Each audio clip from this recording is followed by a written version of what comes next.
It's the Murphy's Law Podcast. The second episode of the Murphy's Law English 7 podcast. Appreciate you tuning in. If you haven't checked out the first podcast, which is linked in Google Classroom, you're going to want to make sure that you make that a priority before you jump into the second podcast, because in that podcast, in the first one, we look at the agenda for the week, and we also talk about how this whole online distance learning thing is going to pan out. There's also an opportunity for you to respond to a music lyric, because yesterday was Melody Monday, which brings us to today, which is Trivia Tuesday. And we're going to get to the trivia question here at the end of the podcast. But before we get going here, let's go ahead and we're going to actually take a couple of class comments. Class questions. The first comment comes in from Lucas. Thank you for sharing, Lucas. And he did say that, quote, the podcast was pretty sick. Now, can't argue with Lucas's assessment. I'm hoping he's using sick with the positive connotation and not the negative connotation, because that has a lot more meaning today than it did just weeks ago. Also, coming in from another viewer, we have a comment that says, I'd rather have 3 extra assignments than look at your face. So, maybe not a most constructive comment. I'll leave the name off that comment, but not the most constructive. But it is good to have that feedback, so I do appreciate the feedback. Keep coming in. You can appear on tomorrow's podcast for the class comment segment. If you, or we'll address questions as well. So if anybody has any questions when it comes to the tasks, make sure, we did have one question that came in as well from Lucas, and it was whether you needed to respond to the questions that appeared in the herd behavior. And if you'll notice, yes, you do need to answer the questions by Wednesday. It is in the agenda, so make sure you're paying attention to the agenda and the podcast, so that you can get the most out of this wonderful distance learning experience. In addition to that herd behavior assignment that's in Common Lit, there is an audio tutorial that takes you through the guiding questions as well. It's linked in Google Classroom. Make sure you check that out. Then today we are going to be talking about herd behavior, which was what the article was about, but also herd immunity, and we're going to be making connections using a Venn diagram. So I'll walk you through that process here in a minute. Tomorrow we're looking at a poem. We're also going to continue that Venn diagram, and we're getting introduced to parlay tomorrow. So something you want to pay attention to. Now there is an amendment here to add to the agenda. We might not be using Zoom on Thursday. We might be using Google Meet. So what'll happen is at 10:30 a.m., and I think I forgot to mention this in episode 1, but at 10:30 a.m. every Thursday, I'm going to have a link on Google Classroom, and you can, if you want to, jump into the Google Classroom and get any one-on-one help or any help that you may need.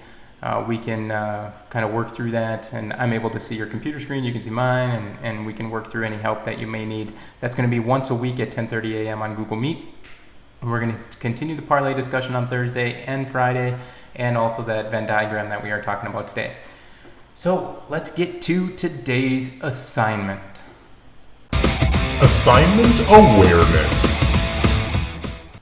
The assignment is a Venn diagram. Now, you may be saying to yourself, Mr. Murphy, this doesn't look like any Venn diagram that I remember looking at, and that is true. This is what a Venn diagram typically looks like. However, due to the complication of putting this in your guys' document and having you edit it within Lucidcharts here, which is a Google Doc plugin, I'm just going to modify this a little bit so you can kind of look at how this looks. We have topic A, which will be herd immunity. We have topic B, which is herd behavior, and then you have the overlap. Well, what I did is here I created herd immunity on one side, herd behavior, and then this would be the overlap, is this bottom box here. It's not as pretty, not as fun, but it gets the job done. I rhymed that on purpose. Now let's get into it, herd behavior. So if I'm looking at some components of herd behavior, then I would be looking at the text. And it probably, a good example of something I might pull from the text would be when large numbers of people acting the same way at the same time.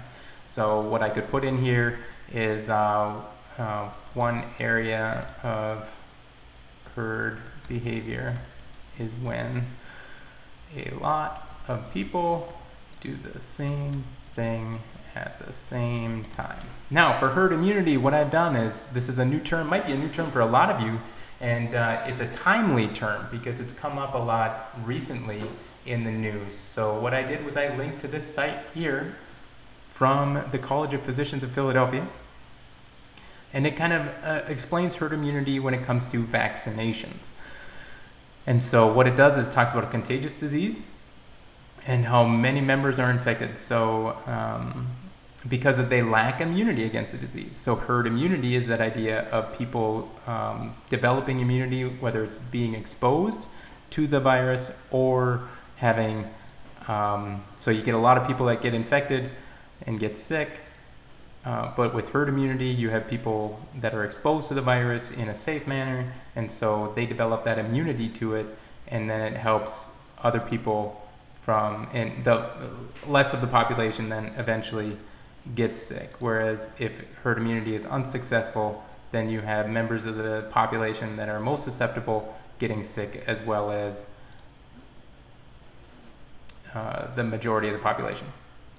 So what I want to do is I want to pull elements from these three links here, so that talk about herd immunity. So herd immunity would be a large percent of the population is vaccinated or develops immunity.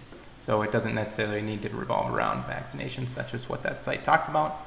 So I might say something like herd immunity is when a large number of people develop immunity for a virus, either through exposure or vaccination or vaccines. All right.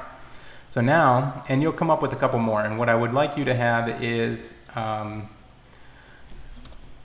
let's put this in here, include at least 3 pieces of information for each box. This is going to be, we're going to build on this information actually in an informative writing piece next week. So we're going to want to make sure we have good detailed information so that when we write about it, we can have that detail in our writing.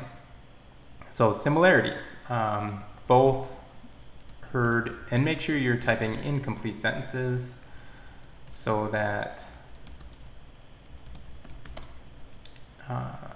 large quantities of people performing the same task at the same time, something like that. So they both refer to large amounts of people doing the same thing at the same time. This is just brief example here. So I have one for each here. So you'll need, if you use my examples, you'll need at least 2 more.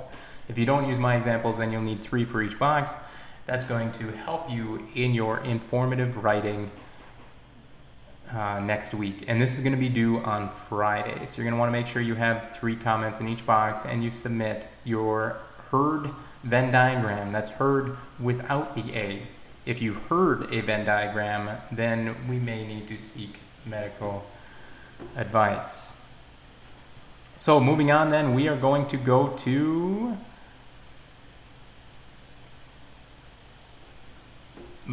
Trivia Tuesday. So let's talk Trivia Tuesday quickly before we leave for the day. Trivia Tuesday. Remember that any responses that I ask for on these Google Forms need to be turned in before 11 a.m. to be counted. And it is the first person to turn in the correct response will get credit and get credit for your class as well. So again, it continues to be a competition. We'll figure something out if we don't get back together before the end of the year. But it continues to be a competition. And as Ricky Bobby once said, if you're not first, you're last. So here we go. 2 farmers, Clem Walton and John Brown, were discussing their farms when Clem said to John, "My property is a mile square." John looked at Clem and said, "As a matter of fact, mine is a square mile." Then there is no difference, replied Clam. Is Clam's last statement correct? And as always, you need to show your work. So that's going to be it for the second episode of Murphy's Law English 7. Make sure you tune in tomorrow as we address any kind of class comments or questions that come up and look at parlay.